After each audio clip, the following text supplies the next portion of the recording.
Esse é o nosso Tudo Posso, sua revista eletrônica de todas as tardes. A gente vai falar só agora sobre saúde e com as diversas opções, inovações e com as invenções de moda, principalmente das redes sociais, a procura por procedimentos estéticos cresce a cada dia. O grande problema é que nem sempre são escolhas saudáveis para a nossa saúde. Cintura em tamanho A4, sugador de bumbum, hidrogel, a gente já viu tudo isso em redes sociais, né? O que é sugador de bumbum? Sugador de bumbum, não é isso para levantar, não é isso, doutor? É isso mesmo, eu preciso de um sugador de bumbum. E essas medidas trazem casos de complicações graves que podem causar até óbito. Por isso, é preciso estar atento para se cuidar, mas é claro, com saúde, né? A gente recebe hoje o cirurgião plástico, o doutor Henrique Lopes Arantes. Doutor Henrique, boa tarde, né? Boa tarde. Bem-vindo, né? Bem-vindo ao programa. Esses são apenas alguns dos exemplos, né, doutor? Sim. Tem mesmo esse sugador de bumbum? É uma máquina que faz um vácuo, né? Com o intuito de elevar o glúteo e aumentar. Mas isso funciona por um tempo ou funciona para sempre? Não, é por um tempo. E, assim, o que é mais importante a gente avisar é que não existe estudos científicos que comprovem o resultado disso. Existe um efeito temporário sobre o glúteo ali, aquele vácuo. De quanto tempo, mais ou menos? Após uns 15 minutos você nota aquele resultado, mas aquilo gradualmente vai retornando ao normal, porque é simplesmente um acúmulo de líquido pelo vácuo, pela sucção. Agora, o resultado ser duradouro não, é temporário. Então, se você quiser conquistar um cara, você vai e faz o sugador de bumbum. Aí depois que ele já se apaixonou, cai tudo. Depois de um mês vem realidade, Maria Cândida, vem mais ou menos realidade, isso. Doutor, a gente sabe que os procedimentos realmente são inúmeros, né, como o senhor falou. Agora, tem procedimentos que podem dar certo para mim e outros que não. E aí eu vou reclamar com o médico. Sim, exatamente. O importante em todos os procedimentos é explicar tanto os riscos e os benefícios. Por exemplo, o sugador de bumbum. Parece ser simples e fácil, você vai fazer, mas existem complicações também. Porque você pode ter lesões do nervo sensitivo, você ficar com uma área de anestesia. Você pode ter uma lesão vascular, um vaso sanguíneo se romper, você ter um sangramento, ou até mesmo uma perda da pele naquela região. Então, todos os tratamentos existem os riscos e os benefícios. Você tem que avaliar bem cada caso, cada paciente e explicar. E se ele concordar, você realiza.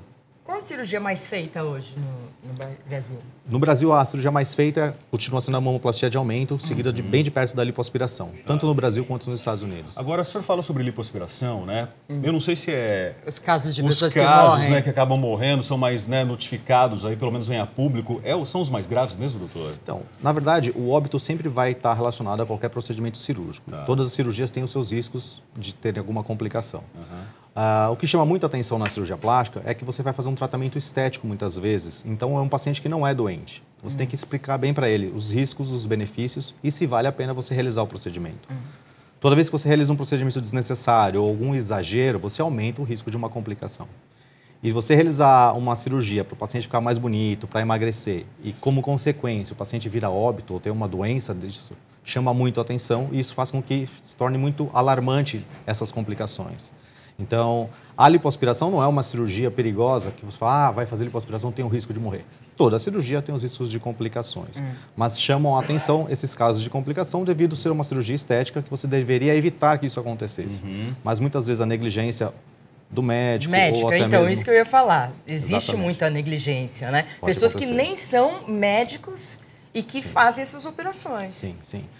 O ideal é que a lipoaspiração seja sempre realizada por um cirurgião plástico especialista. E para isso, ele vai precisar fazer 6 anos de medicina, 2 anos de cirurgia geral, mais 3 anos de cirurgia plástica. São 11 anos de estudo para que ele seja habilitado a realizar o procedimento. E mesmo assim, doutor, quando o paciente chega, né, diante do senhor, chega num consultório, propenso a fazer uma lipoaspiração, uma carga de exames é feita para saber da saúde, das condições de saúde daquele paciente. Exatamente. Não adianta ele bater o pé. Não é, mas eu estou pagando. Não é isso, né, doutor? Exatamente, não é só por se tratar de uma cirurgia estética que você deve deixar de tratar como um paciente comum. Toda cirurgia exige vários cuidados. O principal dele é você avaliar a clínica do paciente. Se ele é um paciente que tem a indicação, correto. Então, a lipoaspiração é uma cirurgia indicada para modelar o contorno corporal. Ela não é uma cirurgia para emagrecer o paciente. Então, esse é um primeiro grande erro da lipoaspiração. Quando você realiza essa cirurgia com o intuito de emagrecer... tem uma gordurinha, né? É uma gordura localizada, exatamente. Aqui nas costas... Qualquer região que você tenha pequenos volumes, você consegue retirar e modelar o corpo. Agora, quando ela é realizada de forma exagerada ou sem os cuidados pré-operatórios, você sujeita esse paciente a um risco desnecessário. As pessoas têm medo, doutor, hoje de fazer uma cirurgia plástica, mesmo que seja algo mais tranquilo, mais calmo, mais superficial. O senhor percebe essa reação das pessoas, até em função das notícias que tem? Sim, quando sai alguma notícia, realmente existe esse medo e aumenta a preocupação. Mas eu acho que hoje tem muita informação na internet, nas revistas, que facilitam até para nós. Eu acho que é importante que a gente alerte sobre isso, sobre os riscos. Nenhum procedimento é isento de risco. E que as pessoas tomem esses cuidados. Procurem um cirurgião especializado que tenha preparo para isso. Realize o procedimento num ambiente adequado, dentro de um hospital que ofereça segurança. E que você realize também aquele procedimento que o médico lhe sugeriu. Porque esses modismos, muitas vezes, aumentam o risco de complicação. As pessoas querem fazer... Vai operar, então eu vou operar tudo. Não tem isso? Exatamente. Já que eu vou pagar uma vez hospital, já que eu vou pagar, faço um monte. Sim, sim. Né? Para tudo existem limites, né? Você tem que ter não só o limite das áreas que você vai tratar, mas também do tempo cirúrgico. Quando você aumenta o número de cirurgias. Tempo? A gente recomenda que em torno de 5 a 6 horas é um tempo considerado seguro. Após isso, a gente acende a luz vermelha aí que pode aumentar o risco de complicações. Mas dá para operar bastante coisa em 5 a 6 horas. Geralmente em 5 a 6 horas a gente realiza bastante cirurgias. Mas tem limite para isso também, né, doutor? Sim, a quantidade de volume que vai ser retirado numa lipoaspiração, o número de áreas do corpo que vai ser tratada, e também você não pode realizar 2 cirurgias onde uma vá prejudicar o resultado da outra. Então a gente sempre explica isso para o paciente. Essa cirurgia é incompatível. Você não consegue fazer uma prótese de glúteo e uma prótese de mama. O paciente não teria posição, você tem que fazer cada vez uma. Agora, esses modismos aí, você já ouviu falar desse negócio da folha? Da cintura A4? É isso? Da cintura Explica A4. pra gente, doutor. Você ouviu falar já, doutor? É um modismo que foi lançado pelas chinesas, onde elas fazem foto com aquela folha A4 na frente da cintura. Assim, Ela tem que ser menor que aquela que a A4? Menor. Olha, no tem uma máximo do foto. tamanho. Olha a foto aí, gente. É uma folha A4, um papel de sulfite, né, gente? Ele tá em pé, por sinal, né? É isso, Olha, né? meu Ele Deus. tá na vertical aí. Eu preciso de um cartaz gigante. Uma cartolina. Mas, gente, a ideia de alguém, né? Alguém teve essa ideia que, pelo amor de Deus, né, doutor? Pra mim parece meio que absurdo, né, doutor? Eu não acho que isso seja uma coisa saudável. Primeiro porque cada um é um tipo. Exatamente. Você tem que ter uma relação adequada, tanto entre a cintura pélvica, que seria a região dos ombros, com a cintura escapular do ombro e a cintura pélvica do quadril. Essa proporção é que vai trazer a beleza. Não é a cintura extremamente fina ou estreita que vai trazer essa beleza. E, inclusive, numa paciente de 1,5 m, é muito mais simples que você tenha uma cintura fina. Mas uma pessoa de 1,70 m é incompatível. Você não consegue. Do outro lado do mundo, as mulheres são mais baixas, né? Mais magras também. No passado, a mulherada utilizava espartilho, né? Para dar esse aperto, né, Maria? Ainda bem que não utiliza mais. Mas deve ser complicado, né, doutor? A gente chega lá, chega no consultório e fala assim, quero ficar igual a tal pessoa. Tem muito isso? Tem. Ainda existe essas situações dos pacientes levarem fotos e a gente tem que explicar que a beleza do resultado vem da harmonia entre as estruturas, como nós falamos agora da cintura fina. Eu não imagino uma pessoa de 1,80 m, 1,70 m com uma cintura do tamanho de uma folha 4, é impossível.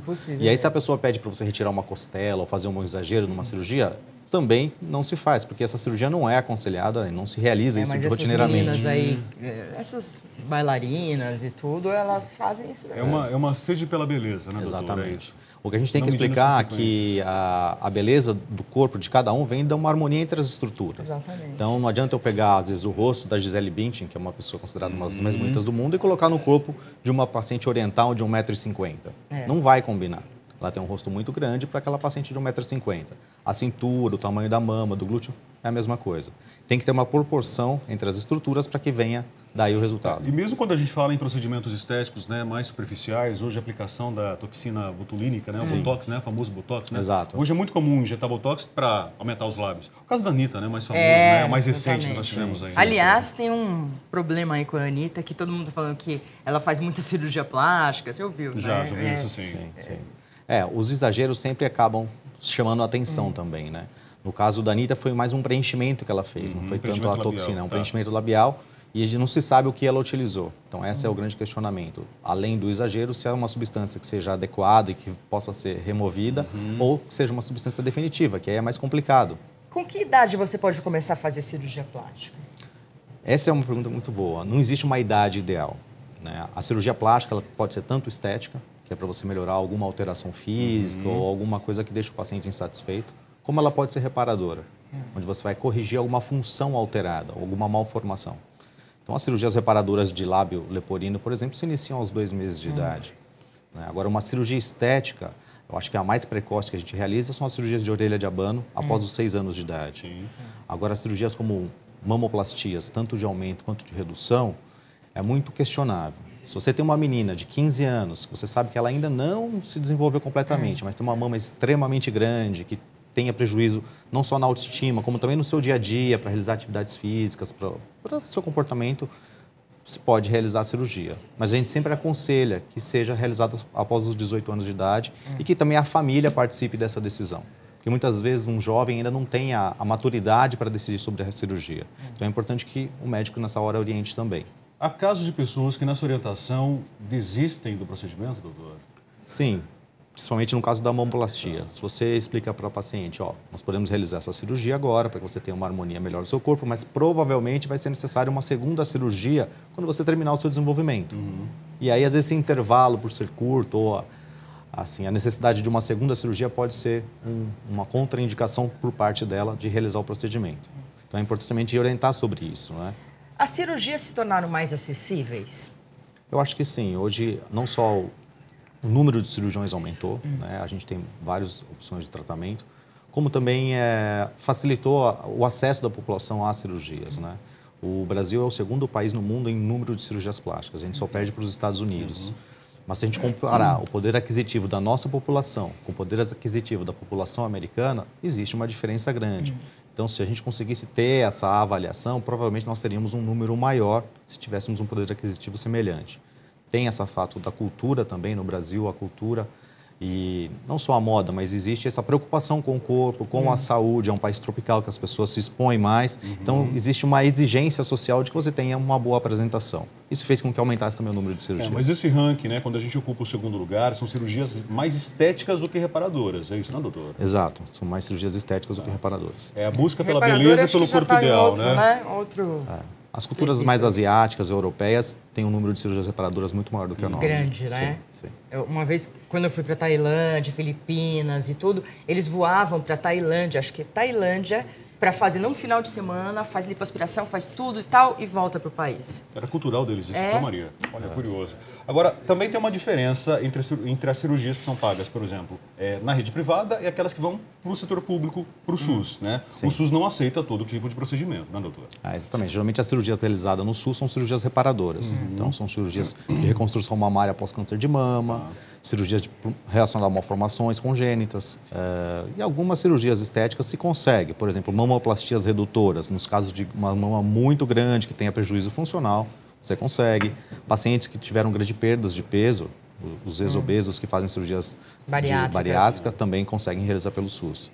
Mas existe uma carência de médicos. E deve ter uma que fila realizam. gigantesca. Exatamente, esse é o né? grande problema do SUS hoje. E quando a gente fala em cirurgia plástica, né, em procedimento estético, muita gente fala assim, as mulheres são campeãs. Ok, mas os homens também estão vindo logo atrás ali, né? Ultimamente a vaidade masculina cresceu de uma forma, doutor? Isso é uma estatística bem legal, que nos últimos 4 anos quase dobrou o número de procedimentos em homens. Houve um aumento muito exagerado, principalmente em cirurgias faciais. Então, assim, é bem chamativo o número de homens. Faciais, esse público, então. O homem o que mais realiza são cirurgias de pálpebras e de nariz. Tá. Pálpebra é quando existe essa pele Barriga não extra, dá pra isso, tirar? né? Exatamente. Tá.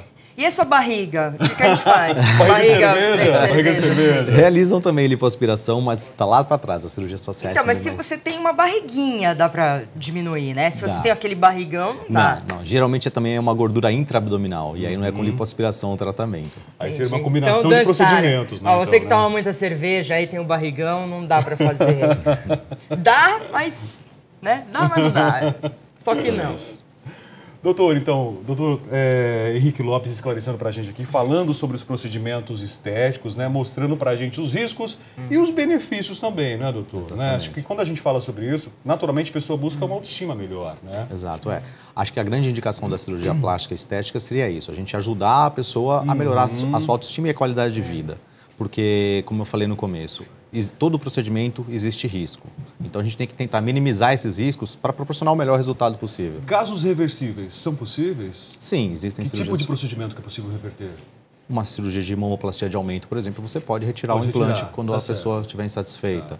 Mas cirurgias como uma rinoplastia, muitas vezes é irreversível. Rinoplastia quando trabalha o nariz. né, quando você reduz demais o nariz, dificilmente você consegue depois voltar aquele volume inicial. Então tem que tomar muito cuidado em cirurgias redutoras, como uma rinoplastia, porque é difícil às vezes você É que às vezes corrigir. a pessoa tem um rosto grande, ela quer ter um nariz bem pequenininho. E não, isso que você falou, não combina. Exatamente. Não No adianta. susto vai, quer fazer, bate o pé, né? E o médico, né? Ou até pseudo-médico, né, doutor? Né? Me permita falar isso, né? Acaba realizando o procedimento ali, né? Exatamente. E aí isso acaba custando caro.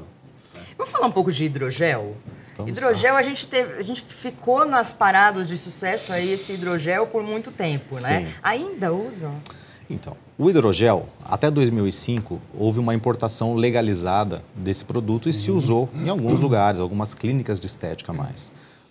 Dificilmente você via pessoas usarem isso rotineiramente, porque todo tratamento, para ele ser aceito como adequado e seguro, ele necessita de estudos de médio e longo prazos, que comprovem não só que ele funciona, como ele tenha baixos riscos também, e seja possível ser reversível em algumas situações. Por exemplo, um preenchimento labial exagerado com uma substância inabsorvível, como é o hidrogel, não teria outra solução a não ser uma cirurgia que vai deixar alguma sequela. E não havia ainda esses estudos e se iniciou um uso exagerado de um produto que, teoricamente, seria a solução. Mas se notou muitas complicações. Primeiro, por ser um produto inabsorvível. E segundo, a maior complicação é que a gente não tinha uma segurança da origem e de como aquilo era produzido. E como que liberam? A Anvisa inicialmente liberou a importação através de estudos realizados no país de origem, Sei. que era na Ucrânia inicialmente. Mas quando ela notou que não havia... Ucrânia? Exato. Desculpa, doutora, na Ucrânia. Era de lá que vinha o produto. Se começou a produzir no Brasil, mas ainda não tinha a liberação da Anvisa. E aí veio uma portaria e cancelou a autorização da utilização legal do produto. Mas, infelizmente, a gente tem... O problema maior acho que foi esse mercado negro, né? Exato. Que acabou se instaurando ao redor do hidrogel, né? Essa não saber o procedimento do produto, do material, além, é claro, né, de clínicas clandestinas, né, aplicações clandestinas acontecendo aí fundo de quintal, e as complicações acabaram vindo à tona. Exato, exato. Você usava um produto que muitas vezes você não sabia a origem, se aquilo era realmente seguro e de forma inadequada. E aí a consequência é essa que a gente viu. Já havia a proibição, mas existem clínicas clandestinas e pessoas que utilizam, mesmo sabendo da irregularidade. Antes da gente começar essa entrevista aqui, o Rafael estava perguntando sobre um efeito maravilhoso que ocorreu ontem numa mulher, né? Foi assim, foram três pacientes, né, se submeteram a essa técnica. O programa do Gugu, no programa do ontem Gugu, à noite, né, exibiu uma reportagem longa justamente sobre isso, né, e acabou promovendo um rejuvenescimento facial. Para mim foi perfeito, doutor, foi completo. O senhor chegou a ver? Sim, É a base de? É a base de fenol. Fenol, tá. Sim. Isso é permitido no Brasil hoje? É permitido. É um tratamento que tem as suas indicações, ele é indicado para rejuvenescimento facial, ele reduz muito as rugas, mas ele deve ser feito com muito cuidado. Ele é invasivo demais. É uma queimadura Por agressiva. um tempo que dura? Ou não? Ou dura... Você causa um rejuvenescimento e aí depois a pele volta a envelhecer como ela era antes, né? Eu costumo falar para minhas pacientes que não existe nenhum tratamento que a gente consegue parar o relógio do tempo. Tá. A gente dá uma atrasada no relógio do tempo, mas ele vai continuar rodando. Não existe pílula da juventude ainda, doutor? Ainda não, infelizmente. Não. Tá certo. Doutor Vou Henrique inventar Lopes, para ganhar bastante dinheiro. E para a gente usar também, hein, por favor. Verdade, né? é verdade. Doutor Henrique Lopes, muito obrigado pela presença, Obrigada. pelos esclarecimentos. Vocês de casa, se alguma dúvida ficou, 0 operadora 11 94494 5023. A gente vai fazer agora intervalo. E a gente vai falar sobre hiperadrenocorticismo. Se você não sabe o que é, fica com a gente que é importante. Doutora Ana Maria Schnabel vai estar com a gente aqui, médica veterinária, para esclarecer esse assunto. E também a participação do Fred, esse cachorrinho lindo, né, que já foi apresentado no começo do programa. Já voltamos.